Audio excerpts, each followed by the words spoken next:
Hello everyone and welcome to the Gunpla Network. I'm the Spicer and today's recap of Mobile Suit Gundam The Witch from Mercury Episode 6 is brought to you by none other than the most brutal thing I've seen in recent memory. So we start this episode off with the little conversation between Mama Suletta and this lady who maybe she showed up in the prologue. We get more about her in this episode, but I don't remember her, so maybe she was just like random side character B who doesn't really do anything in the prologue. Anyway, they have a little exchange here where they have this kind of like shady, sassy back and forth. She's like, oh yeah, you're still alive, whatever. Then she's like, why are you gonna put your daughter through all of this? And she's like, oh, how many children has your Gundam killed, basically? A pretty sassy moment. Also, the subtitle's stuck again, so we're just going to be doing that. She calls some business associates to be like, hey, listen, we found her. We got her. Gentlemen, we got her. But, yeah, she has a business phone call. And that's the opening of the episode. We go right into the OP, which is still OP-ish. And Suletta is trying to figure out what she did to upset Elan, or however you want to say his name. We get a lot of him this episode, but they kind of come back around to the whole birthday thing, which everyone's like, nah, that's dumb. Why would he be upset about that? Which makes total sense, but, I guess we'll find out. We get Choo-Choo doing just Choo-Choo things, just, hanging out, being loud, yelling at everybody in the top bunk because Choo-Choo's a top. Yeah, no, she's being boss. That's what she does. She is the boss of the Earth House, Earth House, whatever you want to call it. Nestle Toll House? I don't know. Anyway, so they're having this whole conversation. Delling Jr. is like, yeah, you're dumb for even trusting him. I'm a little butthurt, but whatever. I'm going to be mad. I'm going to leave the room. And then we get Guel getting straight evicted. This man has had a rough, week or two of his life.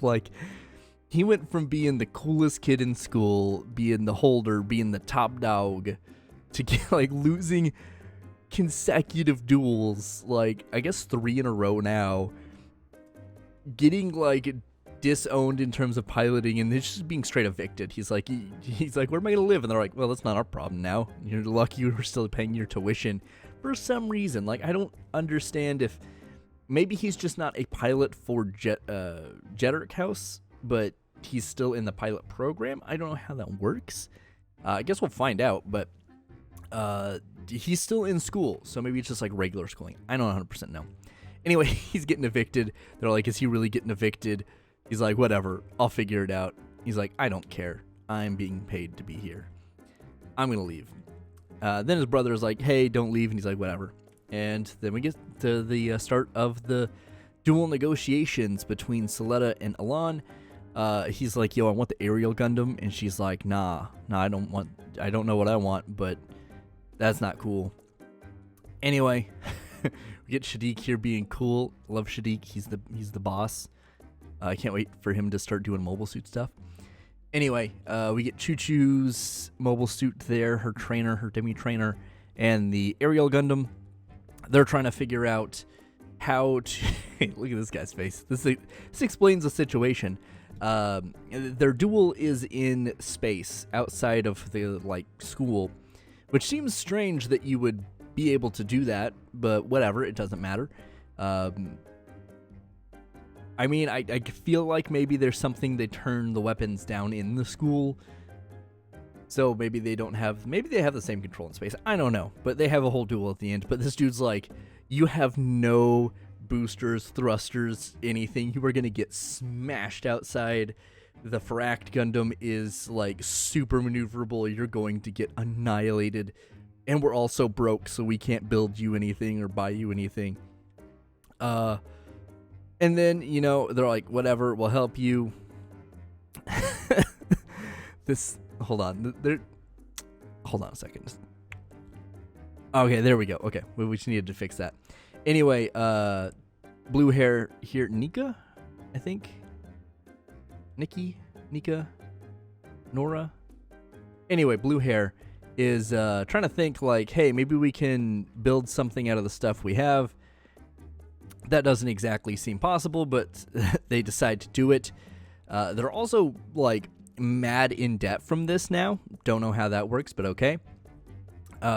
These dudes, the gamblers, they're out here saying, hey, listen, if you lose, we'll go bankrupt. So please don't lose because we don't want to go bankrupt.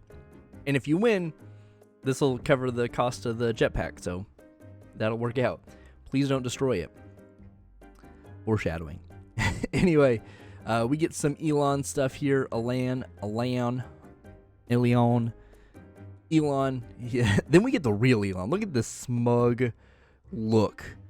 There are many things that could be said of this man, but smug is probably the most apt. This gets us a little bit more information on the whole "this isn't my face" thing. He is a stand-in for Elan. This is super weird.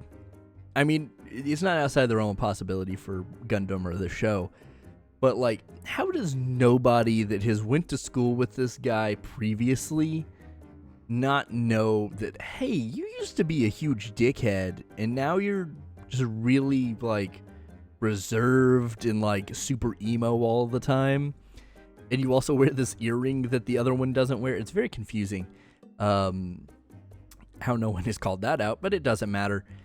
This is the guy. He's like, hey, stand in for me because I don't want to pilot the death machine. So thanks for doing this. And he's like, whatever. The conversation that the doctor and Elan were having right before this guy walked in was, he's like, I can probably pilot like one mission after this and die afterwards. And that ends up not being the case. Anyway, the aerial Gundam's got some sick new thrusters. They're testing them out. Everything's working. They're doing all the best maneuvering, testing things out. It doesn't break, which is great. They actually built something pretty stable. Oh, yeah, Nika. N-I-K-I. Nenura? Yeah, I guess, yeah, okay. Then you have Delling Jr. here hijacking the comms to be like, hey, listen, I'm still kind of mad at you, but whatever. And that's kind of how that conversation goes. I think she also gives her a pep talk here, but like, it works for Suletta, but it's also like the dumbest pep talk ever. And she's like, hey, you've forgiven her. You're not butthurt anymore. She's like, whatever. I love my bride. Anyway, Suletta's like, hey, listen, I know this isn't my hangar, but I need to talk to Elan. I'm also basically holding you all hostage. Look at my face. That's the screenshot right there. That's the thumbnail. Look at that. Hello, can I come in? Would you like to buy some life insurance? Because you'll need it. Anyway, so there's this whole thing. She's like trying to talk to Elan, and they let her go over the like house PA, which is weird that that's a thing. Then she just like sings happy birthday to him, which is very strange. Like, they're really forcing this happy birthday thing, and it ends up being a thing, but it's like, no, stop this. Just let him be Cyber New type boy. Don't deal with this. Anyway, so they do big space battle. It looks really good. I'm not going to lie. This recap is not going to do this fight justice. Like, if you've been one of the people that are like, oh, I don't like this isn't Gundam enough, this is your quintessential Gundam episode. Like, get in now. Like, if you make it through 5 episodes, you make it through like 2.5 hours, you good. Hell, not even 2.5. That's, hold on. Like, yeah, 2 hours basically. Anyway, we get this cool like reverse Ava shot again. I love that. We get some flying, then we get the Fract actually being launched from a ship. Don't know why that's a thing, but okay. It's not a bad thing. It's just weird that the aerial wasn't and this is. Why they have a training ship, I don't know. This guy, Guel's brother, whose name I can't... Londa? Yeah, I guess... Londa?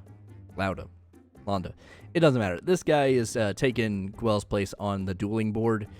Also, their last names are different, so I don't know if he's like an adopted brother or something's going on here. But anyway, he's kind of like, oh, like I'm not super stoked that I'm here because I kind of want my brother to not be homeless, but that's fine.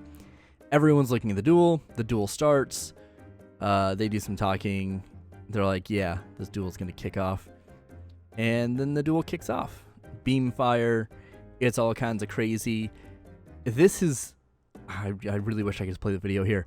The beam saber is held in the forearm. It reminds me a little bit of the Violent custom, or Violent and Violent custom, as well as the flags. The flags also stored their beam sabers in their forearms. That's a cool idea. Anyway, it pops up. You get to see the permit score thing on his face, and they have this really cool fight. I also think the backpack has beam sabers for the aerial, which is really cool. I don't know if that's going to be in the model kit, but I think that's a neat thing. That'd be cool if it was. They have a big fight. The funnels start doing their thing. Everyone's kind of concerned. They're all being like, whoa. Then they're, doing that. Here we go. This is the part I wanted to get to.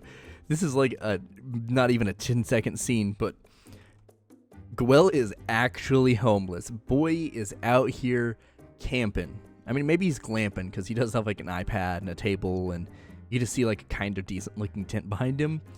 But yeah, he's actually homeless. They don't like put him in like regular dorms or anything. He doesn't go to Earth House or one of the other houses. He's just literally camping in the woods.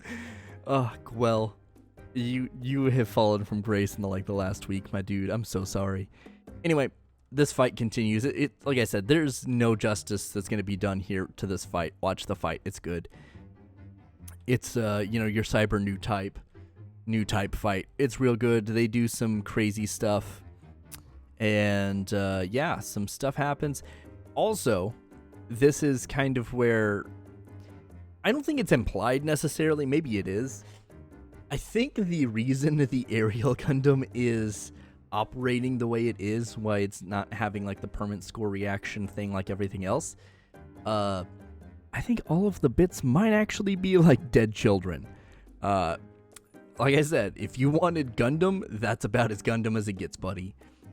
Anyway, the bits, after just kind of circling the fractor, like, okay, it's time to die. Then they do it. Doesn't kill him, but looks like it does.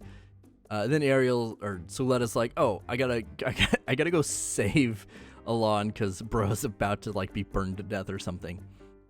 Then he has, like, a flashback to his actual life, not his double Elan life. He starts talking to Suletta, and they do kind of the space romance. Delling Jr.'s like, I'm an understanding wife. I don't care about a little two-timing. It's like, girl, are you really out here saying this? Look at Nika. She's like, hey, I see you. Anyway, so they're having, look at that Gundam shot right there. It's a Gundam shot. Anyway, she's waiting to meet up with him because her terms for winning was like, I just want to get to know you better. So they're going to hang out, and this, I guess, is effectively a date, which is why Delling Jr. looks mad upset. She ends up leaving, and Suletta's all happy, just like, I'm waiting to meet my friend. And this lady's like, hey, can we please not, straight murder Elan, or for this one?